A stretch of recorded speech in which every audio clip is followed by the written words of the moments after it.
Hello students. तो इस video में हम लोग डिस्कस करने वाले हैं यूनिट वेक्टर पर। तो यूनिट वेक्टर क्या होता है, किसे कहते हैं यूनिट वेक्टर।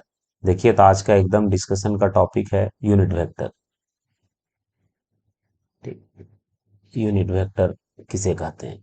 ये यूनिट वेक्टर उस वेक्टर को कहेंगे हम लोग जिस वेक्टर का मैग्नीट्यूड जिस वेक्टर का मैग्नीट्यूड केवल वन होता हो। हैं, जिस वेक्टर का मैग्नीट्यूड कितना होता हो, वन होता हो, उस वेक्टर को हम लोग कहते हैं यूनिट वेक्टर। सो यूनिट वेक्टर का डेफिनेशन क्या है, a vector of unit magnitude.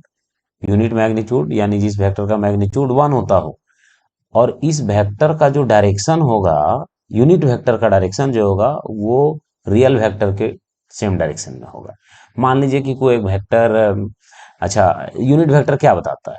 Unit vector actually, unit vector represents the, देखिए यूनिट वेक्टर क्या बताता है, represents the direction of a given vector. कोई एक वेक्टर का, मान लीजिए आपकी कोई एक वेक्टर ए है, से इट अ वेक्टर ए। हाँ, तो ये वेक्टर ए में, ये वेक्टर है तो इसमें दो चीज होगा। एक तो होगा इसका मैग्नीट्यूड, और मैग्नीट्यूड हम लोग कैसे निकालते हैं, मॉडुलस लगा के। हमने पहले भी बताया है, किसी वेक्टर का मैग्नीट्यूड कैसे निकालते हैं, मॉडुलस लगा के। और ये हो गया उस यूनिट, उसका डायरेक्शन बताने वाला वेक्टर। यानी इस वेक्टर में मैग्नीट्यूड भी होगा, डायरेक्शन भी होगा। तो ये जो मॉडुलस के अंदर क्वांटिटी है, ये मैग्नीट्यूड बताता है, और ये कैप जो लगा हुआ है ये बताता है डायरेक्शन। तो इस प्रकार से कोई एक वेक्टर ए जो दी है, तो उसको हम लोग ऐसे लिख सकते हैं। हाँ, एक वेक्टर ए को हम लोग ऐसे लिख सकते हैं, इसको स्प्लिट कर दिए, ये हो गया उसका मैग्नीट्यूड, और इस वेक्टर का ये हो गया डायरेक्शन। तो यूनिट वेक्टर्स को हम लोग जनरली कैसे सिंबल लगाते हैं, कैप लगाते हैं। मान लीजिए कोई वेक्टर एक्स है तो उस पे यूनिट वेक्टर यदि है तो, वाई वेक्टर है तो यूनिट वेक्टर है तो, यदि जेड है तो यूनिट वेक्टर है तो, या आई यूनिट वेक्टर है, या जे यूनिट वेक्टर है, या के यूनिट वेक्टर है, या आर यूनिट वेक्टर है, या पी यूनिट वेक्टर है। तो यूनिट वेक्टर्स में ये हैट या कैप, हैट का सिंबल रहेगा या कैप का सिंबल रहेगा यूनिट वेक्टर में। और जितना भी यूनिट वेक्टर होगा सबका मैग्नीट्यूड जो होगा सो बराबर होगा, मॉडुलस लगाइए। जितना भी यूनिट वेक्टर है, तो यूनिट, सभी यूनिट वेक्टर्स के मैग्नीट्यूड इक्वल होंगे। और कितना होगा, सबका मैग्नीट्यूड एग्जैक्टली वन होगा, एक के बराबर होगा। तो फर्स्ट यूनिट वेक्टर किसे कहेंगे, वह वेक्टर जिस वेक्टर का मैग्नीट्यूड केवल एक होता है, और ये डायरेक्शन बताने के काम आता है। तो यूनिट वेक्टर का काम क्या है, सो unit vector represents the direction of the vector. किसी वेक्टर का ये डायरेक्शन बताएगा। जैसे कि ये यहाँ पर देख रहे हैं हम लोग, ये कैप लगा हुआ है, ये इस वेक्टर, ये ए वेक्टर का यह यूनिट वेक्टर है। यानी कि A cap is the unit vector of, unit vector of vector A. देखिए ये जो वेक्टर है, इसका डायरेक्शन कौन बताएगा, यूनिट वेक्टर बताएगा। उसका डायरेक्शन कौन बताएगा, यूनिट वेक्टर बताएगा। यानी वेक्टर ए का, ये जो ए कैप देख रहे हैं ये हो गया यूनिट वेक्टर। तो किसी वेक्टर को हम लोग एक्चुअली रिप्रेजेंट कैसे करते हैं, यहाँ बताया ना। एक वेक्टर को रिप्रेजेंट करते हैं उसका मैग्नीट्यूड, और फिर इनटू उसमें क्या रहेगा, डायरेक्शन ऑफ द वेक्टर।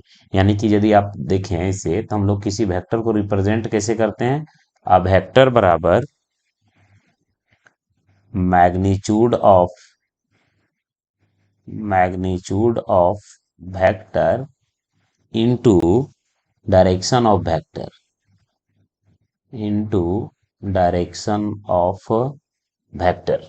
हाँ, जैसे हम लोग यहाँ ए वेक्टर मान लिए थे, तो ये हो गया आपका वेक्टर ए, और उस वेक्टर ए का मैग्नीट्यूड हो जाएगा, मॉडुलस लगा देंगे, इनटू उसका डायरेक्शन कौन बताएगा, यूनिट वेक्टर। अब यहाँ से हम यदि यूनिट वेक्टर निकालें, यदि हम यहाँ से यूनिट वेक्टर ये निकालें, तो ये क्या हो जाएगा, vector A divided by its magnitude. यदि ये निकालेंगे तो ये वाला पार्ट जो है वो तो इधर आके डिवाइड हो जाएगा। यानी कि यूनिट वेक्टर का काम क्या रह गया, यूनिट वेक्टर का काम होता है केवल दिशा बताना। कैसे कह दिए दिशा बताना, क्योंकि कि ये वेक्टर ए जो है, ये वेक्टर ए है, इसमें तो दोनों चीज है। वेक्टर ए में मैग्नीट्यूड भी है और डायरेक्शन भी है। हाँ, अच्छा, नीचे, नीचे ये तो केवल मैग्नीट्यूड है, ये जो है वो क्या है, केवल मैग्नीट्यूड है। मैग्नीट्यूड मैग्नीट्यूड कैंसिल हो जाएगा तो केवल क्या बच जाएगा, डायरेक्शन। यानी यूनिट वेक्टर का काम क्या है, यूनिट वेक्टर का काम है डायरेक्शन बताना, है ना। यूनिट वेक्टर डायरेक्शन बताता है। देखिए कैसे डायरेक्शन बताता है यूनिट वेक्टर। यहाँ से आप देख लीजिए, मैग्नीट्यूड मैग्नीट्यूड कैंसिल हो गया तो केवल डायरेक्शन बचा। यानी कि ये यूनिट वेक्टर किसका हुआ, ये यूनिट वेक्टर हुआ इसका, इस वेक्टर ए का।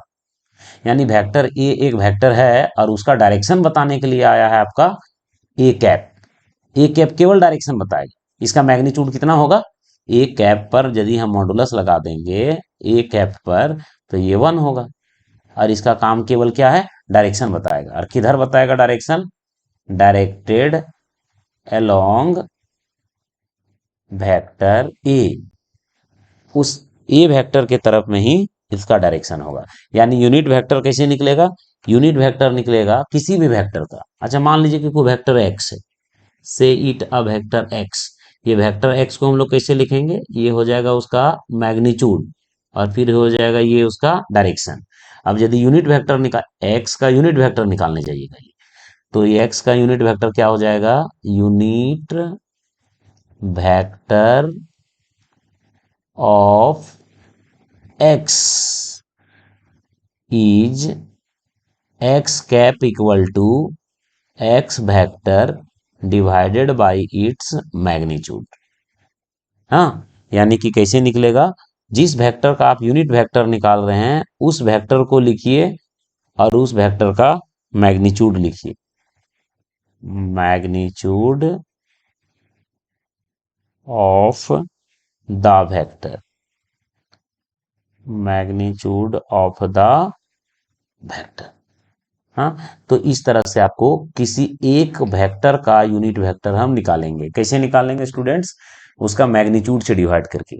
उस वेक्टर में उस वेक्टर के मैग्नीट्यूड से डिवाइड करेंगे तो उसका डायरेक्शन निकलेगा, और ये डायरेक्शन जो निकलेगा वो यूनिट वेक्टर होगा उस वेक्टर का।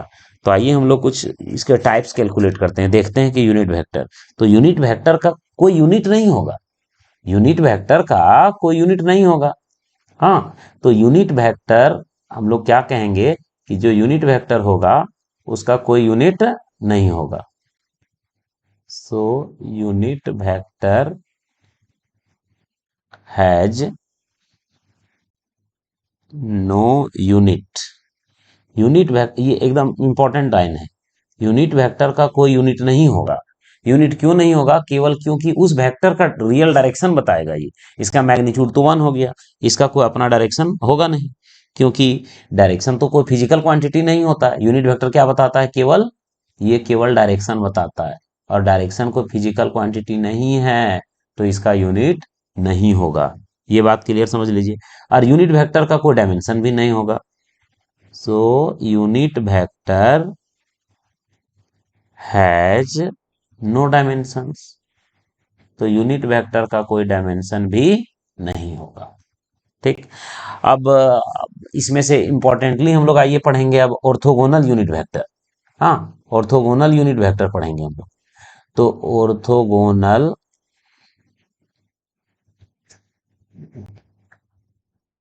यूनिट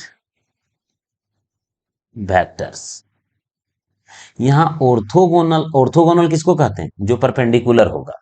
यानी इसको एक्सियल यूनिट वेक्टर भी हम लोग कहते हैं, एक्सिस को रिप्रेजेंट करता है।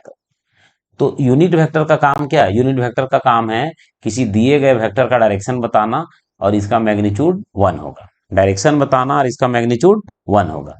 तो हम लोग यहाँ ऑर्थोगोनल यूनिट वेक्टर्स किसे कहेंगे, ऑर्थोगोनल यूनिट वेक्टर किसे कहेंगे, हम लोग कोऑर्डिनेट सिस्टम पढ़े हैं, तो उस कोऑर्डिनेट सिस्टम में आते हैं। मान लीजिए कि ये है आपका एक्स एक्सिस, ये है आपका वाई एक्सिस, और ये है आपका जेड एक्सिस, ये है ओरिजिन।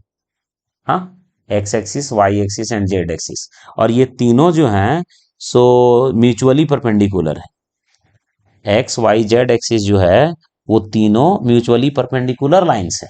एक्चुअली में O X, O Y, O Z are mutually perpendicular lines. ये तीनों लाइंस जो हैं वो परपेंडिकुलर लाइंस हैं। यानी कि समझ लीजिए कि ये एंगल भी 90 है ना। एक्स और जेड के बीच का एंगल भी 90 है, वाई और जेड के बीच का एंगल भी 90 है। यानी कि ये तीनों आपस में म्यूचुअली परपेंडिकुलर है। ठीक, सो म्यूचुअली परपेंडिकुलर है। तो जनरली ये एक्स जो है वो क्या बता रहा है, ये एक्स एक्सिस के एक डायरेक्शन बता रहा है, ये वाई जो लाइन देख रहे हैं वो एक डायरेक्शन बता रहा है, जेड जो है एक डायरेक्शन बता रहा है। हाँ, तो एक्स एक्सिस को दर्शाने के लिए जिस हम यूनिट वेक्टर का यूज करते हैं, हाँ, एक्स एक्सिस को हम दर्शाने के लिए जिस यूनिट वेक्टर का यूज करते हैं वो यूनिट वेक्टर है स्मॉल आई कैप। और वाई एक्सिस को दर्शाने के लिए जो यूनिट वेक्टर का यूज करते हैं वो हो गया जे कैप। और जेड डायरेक्शन को जो दर्शाने के लिए यूनिट वेक्टर यूज करते हैं वो होगा के कैप। तो आई जे एंड के, आई आया अलोंग, आई हो गया आपका क्या, अलोंग एक्स एक्सिस का यूनिट वेक्टर, जे हो गया क्या, अलोंग वाई एक्सिस का यूनिट वेक्टर, और के क्या हो गया, के हो गया अलोंग जेड एक्सिस का यूनिट वेक्टर। यदि यहाँ माइनस आई रहता, मतलब कि ये माइनस एक्स एक्सिस या एक्स डैश एक्सिस को दर्शाता, ये जे है यहाँ माइनस जे रहता, तो ये क्या दर्शाता, वाई डैश या निगेटिव वाई डायरेक्शन को दिखाता, और माइनस के होता तो ये माइनस के इधर कुछ डायरेक्शन बताता, आपका जेड डैश डायरेक्शन बताता। तो आई जे के को हम लोग कहेंगे क्या, ऑर्थोगोनल यूनिट वेक्टर्स। तो I J K are called orthogonal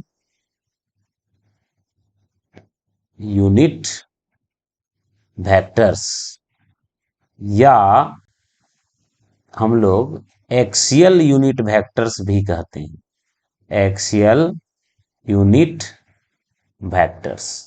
अब मैग्नीट्यूड क्या होगा, आई भी यूनिट वेक्टर है, जे भी यूनिट वेक्टर है, के भी यूनिट वेक्टर है, सब यूनिट वेक्टर्स हैं। तो इनका मैग्नीट्यूड, सबका मैग्नीट्यूड 1 होगा, 1 के बराबर होगा सबका मैग्नीट्यूड। तो आई का मैग्नीट्यूड निकालना है तो इसमें मॉडुलस लगाइए, बराबर। जे का मैग्नीट्यूड निकालना है तो इसमें मॉडुलस लगाइए, एग्जैक्टली बराबर होगा। के यूनिट वेक्टर का मैग्नीट्यूड निकालना होगा, मॉडुलस लगाइए, और ये किसके इक्वल आएगा, 1 के इक्वल। क्योंकि आई भी यूनिट वेक्टर है, जे भी यूनिट वेक्टर है, के भी यूनिट वेक्टर है, तो तीनों का मैग्नीट्यूड बराबर होगा, और वो कितना होगा, एग्जैक्टली 1 होगा। और ये तीनों परपेंडिकुलर हैं आपस में, आई जे के तीनों परपेंडिकुलर हैं, इसलिए हम लोग इसे क्या कहेंगे, ऑर्थोगोनल यूनिट वेक्टर्स कहेंगे। और कौन किस एक्सिस को रिप्रेजेंट करता है, आई जो है आप देखिए, आई रिप्रेजेंट करता है आपका अलोंग एक्स एक्सिस, जे रिप्रेजेंट करता है अलोंग वाई एक्सिस, और के रिप्रेजेंट करता है अलोंग जेड एक्सिस। हम मान लीजिए कि कोई एक वेक्टर ए है, हाँ। So consider a vector A along x axis, हाँ, एक वेक्टर मान लीजिए along x एक्सिस, तो उसको हम लोग कैसे लिखेंगे, वेक्टर ए, उस वेक्टर का ये हो गया मैग्नीट्यूड, और ये आई जो है वो क्या बता रहा है कि वेक्टर जो है वो along x एक्सिस में है। यदि यही वेक्टर ए वाई एक्सिस में हम इसको रिप्रेजेंट करें तो कैसे रिप्रेजेंट करेंगे, अच्छा, तो वेक्टर ए इक्वल टू उस वेक्टर का मैग्नीट्यूड, और वाई एक्सिस का डायरेक्शन कौन बताएगा, जे। यदि उसको हम लोग जेड एक्सिस में रिप्रेजेंट करते हैं, जेड एक्सिस के डायरेक्शन में वेक्टर ए को हम लोग कैसे लिखेंगे, मैग्नीट्यूड ऑफ वेक्टर ए, और जेड एक्सिस के लिए यूनिट वेक्टर यूज करते हैं के।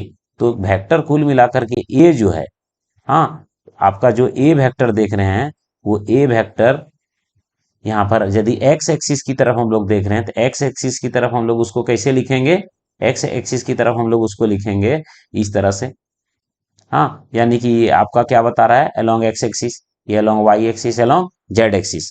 ये वेक्टर कंप्लीट फॉर ये वेक्टर यदि कंप्लीट फॉर्म में आएगा तो कंप्लीट फॉर्म में ये कैसे लिखा जाएगा, कंप्लीट फॉर्म में लिखा जाएगा vector A equal to magnitude of vector A I plus magnitude of vector A, यहाँ हो जाएगा J magnitude of vector A, और यहाँ हो जाएगा आपका के। इसको आप ऐसे भी कह सकते हैं magnitude of A along X axis, तो आई, यहाँ कह सकते हैं magnitude of vector A along Y axis, and J magnitude of vector A along Z axis, and K, और ये हो गया आपका क्या, ये ए वेक्टर।